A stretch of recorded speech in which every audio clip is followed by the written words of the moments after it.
Hello guys. तो देखिए, भाषा भाषा किस चिड़िया का नाम है? मतलब भाषा का अर्थ क्या होता है? हमने तो बहुत सारी भाषा के बारे में सुना होगा। हिंदी भाषा, संस्कृत भाषा, बहुत सारे भाषा। पर ये दूसरा भाषा है, इसका अर्थ बहुत मुश्किल है जानना। तो देखिए, भाषा के बारे में बताएंगे, ठीक है। और भाषा के रूप, भाषा के कितने रूप होते हैं, क्या आप जानते हैं? नहीं।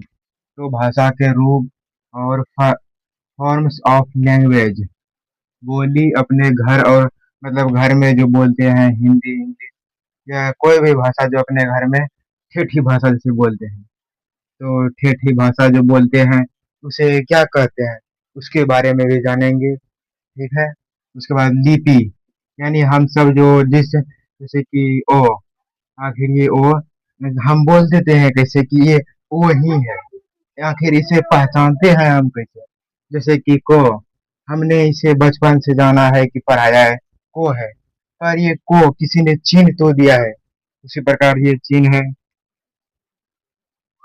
फिर व्याकरण, भाषा का टॉपिक। फिर भारत की प्रमुख भाषाएं, यानी भारत की जो प्रमुख भाषा है, तो भारत की प्रमुख भाषा है, ठीक है। तो इस बारे में जानेंगे, तो चलिए एक एक करके जानते हैं। भाषा, देखिए, जो है ना, जैसे कि आपको खाना किसी से मंगवाना है, तो अगर आप तो कुछ बोलेंगे ना, जैसे कि मुझे खाना दीजिए, तो जो आप बोले उसे को कहते हैं भाषा। यानी कि आप जो बोले, यानी अपने दिल की बात और दिमाग की जो जो दिमाग दिल और दिमाग की बात जो दूसरों तक पहुंचाते हैं, तो उसी को भाषा कहते हैं। भाषा उसे कहते हैं जो हम अपनी जानकारी दूसरों तक शेयर करते हैं ना, उसी को भाषा कहते हैं, ठीक है।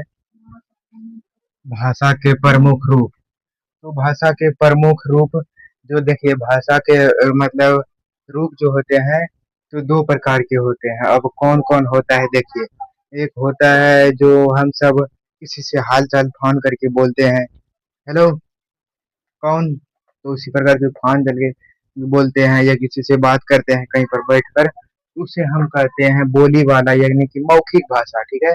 उसे हम कहते हैं मौखिक भाषा। मौखिक भाषा। और एक उसके बाद जो है दूसरा भाषा होता है जिसका हम कहते हैं लिखित भाषा। तो लिखित भाषा का अर्थ है कि लिख कर किसी को चिट्ठी या कहीं पर, जैसे कि आर्मी वाले जो होते हैं, तो चिट्ठी भेजकर भेजना पड़ता है लिख, यानी कि किसी को लिख कर हम बताते हैं कि यहाँ पर है वो, तो उसे हम कहते हैं लिखित भाषा, ठीक है। इसका मतलब है कि मौखिक भाषा। तो मौखिक भाषा वो है, देखिए, मौखिक भाषा। मौखिक भाषा का मतलब है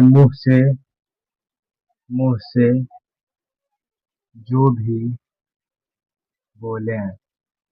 और लेखिक लिखित लिखित भाषा का मतलब है लिखकर, अब बोली अपने घर आंगन की भाषा। इसमें जो है ना, इसमें भाषा, यानी कि घर में ही, और इसमें कोई कागजात वाला काम नहीं होता है। बस इसमें घर में बोले जाते हैं मगही, भोजपुरी, ठेठी, बहुत सारी भाषा जो बोले जाते हैं वो घर में ही बोले जाते हैं। और किताबी इसमें भाषा वो उसमें सब होते हैं। डिस्ट्रिक्ट लेवल हिंदी इंग्लिश ये इसमें होता है किताबी भाषा। और बोली जाने वाली भाषा वो जो है वो सिर्फ बोलने के लिए ही होता है, ठीक है। तो तीन दूसरे क्लास में बताएंगे। Bye bye.